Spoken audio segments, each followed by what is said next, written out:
જય ખૂંખાર મેળીમાં બાળેજા ધામ રામ માડી રામ મારા જેવી માતા તમારા ઘેર પણ છે। શું કીધું ખૂંખાર મેળડીમાં? ચલો જોઈએ વિડીયોમાં। કે ભગવાન એવું કહીશ કે આખા વિશ્વનું કલ્યાણ કરજો, જેથી કોઈને દુઃખ ના પડે, કોઈને તકલીફ ના પડે। જેમ કે આજ કદાચ આવા કાળા કળિયુગમાં, આવા સમયગાળામાં માણસો એટલી હદે દુઃખી થાય છે કે એની સીમા નહીં। એટલે તમારે દર બધી જગ્યાએ ભટકવું પડે। બધા પ્રયાસો કરી અને છતાંય નિરાશ થયા ને તારે માતા ભગવાન વાપર્યા છે।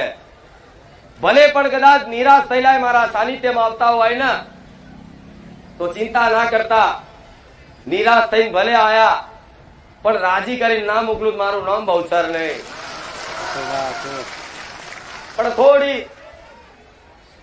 થોડી ધીરજ અને મારા પ્રત્યેનો વિશ્વાસ જે બંધાયો છે ને એ ટકાઈ રાખજો, જેથી આ 6 મહિનામાં તમારું જેટલું જીવન મેં પરિવર્તન કર્યું છે, તમારો દરેકનો અનુભવ હશે, એવું 6 વર્ષમાં કેટલું થશે એની કોઈ સીમા નહીં, એની કોઈ કલ્પના નહીં। તમને જે મારા માર્ગદર્શન હેઠળ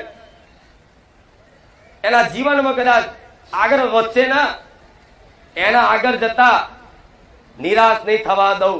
આવું રોમ મારી મેલડી બોલું, મારા મેલડી ના રામ। આગળ જતા નિરાશ નહીં થવા દઉં। મારો તો હેતુ એક જ છે કે જે દુખિયારા છે બધાના દુઃખ દૂર થઈ જાય, બધાય સુખી થઈ જાય, આશા રાખું છું।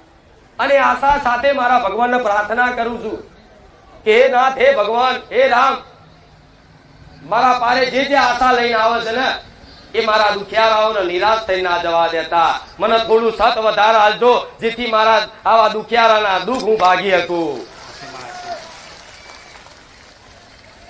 એટલે રોજે રોજ એક નવી આશા સાથે બારેજા ધામ આવો।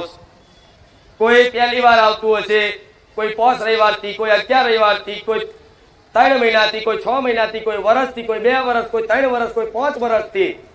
પણ જેણે રવિવાર આવી અને મારું પ્રવચન સાંભળી અને જેણે કદાચ જીવનમાં કઈક નવી શરૂઆત મારા જ્ઞાન મુજબ કરી છે ને, એને ખાલી એક વખત બેહી અને અનુભવ પૂછજો કે બારેજા ધામની રોમવારી મેલડી, ખુખાર મેલડીનું સાનિધ્ય કેવું છે। એના મોઢેથી વખાણ કરતા છે ને એ બોલી નહીં શકે। આવું મેલડી માતા બોલું। છેલ્લે એને ડચુરો બાજી જાય, એને રોવાનું થઈ જાય કે મારીની વાત ના થાય। પણ મારો દરેકને આવા વાલ કરી અને આવા મારા અનુભવ કરાવવા। પણ વિશ્વાસથી આવો છો ને તો આ વિશ્વાસ મારા પારે આવતા જતા રહેશો ને તો આ તમારો વિશ્વાસ નહીં તૂટવા દઉં। આવું મેલડી માતા બોલું। પણ આજે કઈક વિડીયોમાં કુળદેવીના દીવા જાગૃત બની ગયા। આજ કઈક પેઢીમાં મારા રોમના દીવા થતા થઈ ગયા। આજ કઈક પરિવારમાં રોજ આરતીઓ થતી થઈ ગઈ। આજ કઈક પરિવારમાં 2 મહિને, 6 મહિને માતાના મઢ સાફ કરતા થઈ ગયા। આ બધો જીવનમાં બદલાવ આવ્યો ને તમારી માં કુળદેવી પ્રત્યે તમને ભક્તિ ભાવ વધ્યો ને, પ્રેમ વધ્યો ને, તો સમજી લો અમારા આશીર્વાદ જ પડ્યા છે, તારે તમને બદલાવ દેખાય। અને મારું લક્ષ્ય એક જ છે કે હું નહીં પણ તમારી માં તમારું ભલું કરશે। હું નહીં, તમારી કુળની માતા તમારું ભલું કરશે। હું નહીં, તમારા કુળની દેવી દેવતાઓ જે તે તમારા બાપ દાદાએ પૂજીને જ્યાં છે, દીવા હાલીને જ્યાં છે ને, એ દીવા તમારું ભલું કરશે। હું તો એમાં થોડું જ્ઞાન આલી અને થોડા 2, 4, 5 હાથ કામ તમારા કરી અને તમારી અંદર એક ઉત્સાહ અને ઉમંગ વધારી અને ભક્તિ પ્રદાન કરી અને તમારી માતાઓનો અને તમારો ભેટો કરી આલવા માટે બેઠી છું।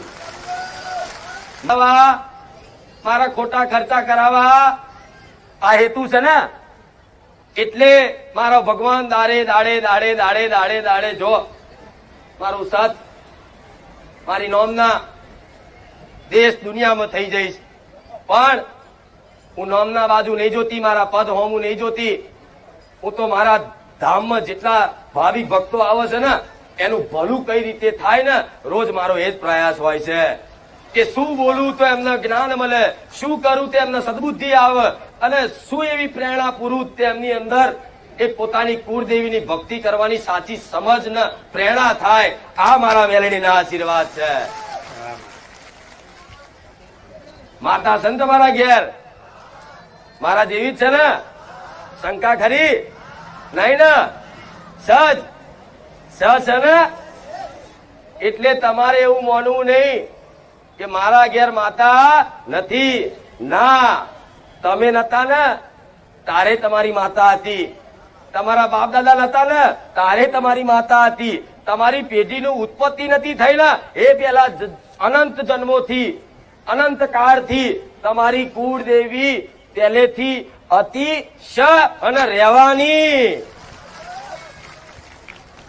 તો કહે છે કે માતાજી અમારા ઘેર સાક્ષાત કુળદેવી હોય, અમે દીવો કરીએ છીએ અને ફોટામાં એના મઢમાં બેહાડી પૂજીએ છીએ, તો માં અમને અનુભવ કેમ નહીં થતો? તો અનુભવ કરવા માટે છે ને એની ભક્તિ કરવી પડે, એનો પ્રેમ કરવો પડે, એને હેત રાખવો પડે.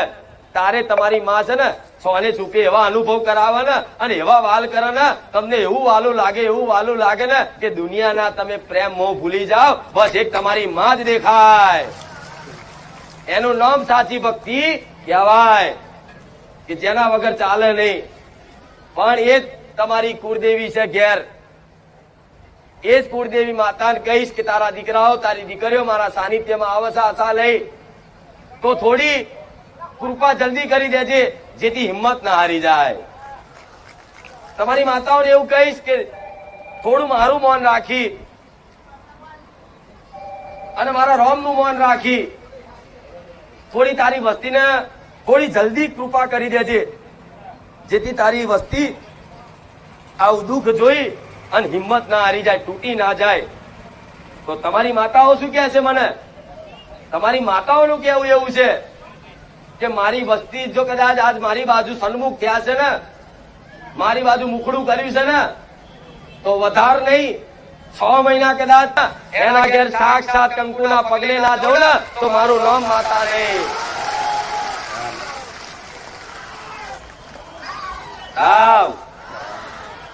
સાક્ષાત કંકુના પગલે જવું, સાક્ષાત સપનામાં કદાચ ચામુંડનું રૂપ લઈને જવું, હરસિદ્ધિનું રૂપ લઈને જવું, શક્તિનું રૂપ લઈને જવું, જેની જેવી કુળદેવી છે એનો વાલ ચાલુ કરી દેશે ને તો છે ને ઉખાર વેરડીનો પ્રેમ ભૂલી જશો.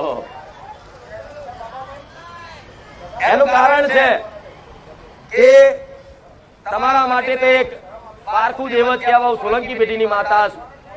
તમે મને કે તમે કે તમારી વસ્તી મને કાયમ માટે પૂજવાની નથી, એટલે તો તમને મારા જેવી માતા આલું છું કે દીકરાઓ તમારી માતા ઘેર જ છે, બસ થોડી છે ને જોવાની દ્રષ્ટિ અને સમજવાની થોડી બુદ્ધિ લઈ લો.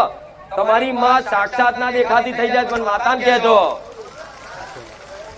ભલે રૂપિયા વાળો હોય કે ગરીબ હોય કે ગમે તે નાતનો જાતનો ગમે તે હોય, પણ જે અમારી વાતનું પાલન રાખી વિશ્વાસ સાથે અમલ કરશે ને એને 6 મહિના નહીં થવા દઉં અને અનુભવ ના કરાવું મારું નામ મેલડી માતા નહીં.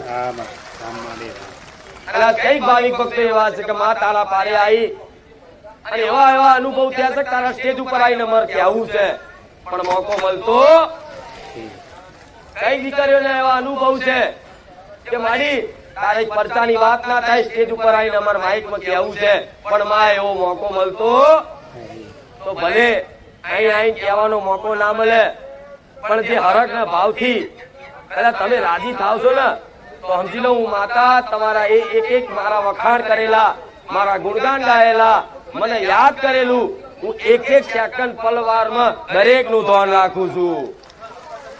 કે કોઈ દીકરી મને દિવસમાં કેટલી વાર યાદ કરે છે કદાચ તમે ભૂલી જતા હશો, કદાચ તમે ભૂલી જતા હશો કે હું માતાને કેટલી વાર દિવસમાં યાદ કરું છું, પણ હું માતા તો છે ને હું ગણતરી સાથે રાખું છું કે આ દીકરાએ મને દાડમ 100 વાર યાદ કરી,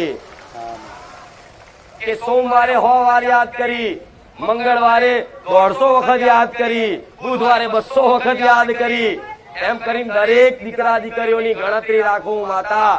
અને જેમ જેમ દાડે દાડે દાડે એ કદાચ યાદ કરવાનું, એ સ્મરણ કરવાનું, મારું નામ લેવાનું દાડે દાડે વધતું જાય ને, અને પછી છે ને ગણતરી તમે ના રાખો કે હું માતાએ ના રાખું, 24 કલાક તમારા સ્મરણમાં હું મેળવી અને તમારી કુળદેવી ગુંજ્યા કરે.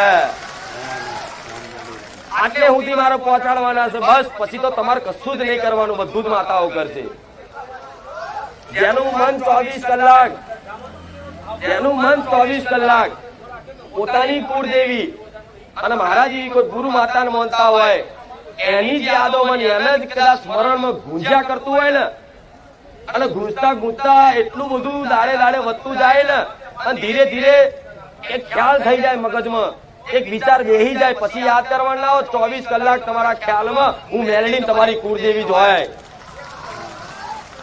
પછી તમારે નિમિત્ત બની જવાનું, નિમિત્ત કે માં હું નિમિત્ત છું, તારા મારી જોડે જે પણ કરાવવું હોય ને માં હું તારો દીકરો નિમિત્ત બની અને મારા પરિવારનું મારા ભરણ પોષણ કરવાનું. પણ માં નોકરી ધંધો બધું કરી થાક્યો, પણ માં હવે હું તને સોંપું છું કે માં મારી નોકરી અને મારો ધંધો તું ચલાય. માં હું તો નિમિત્ત બની અને તારો નોકર બની જઈશ. શેઠ માં તું બન, શેઠ તું બન.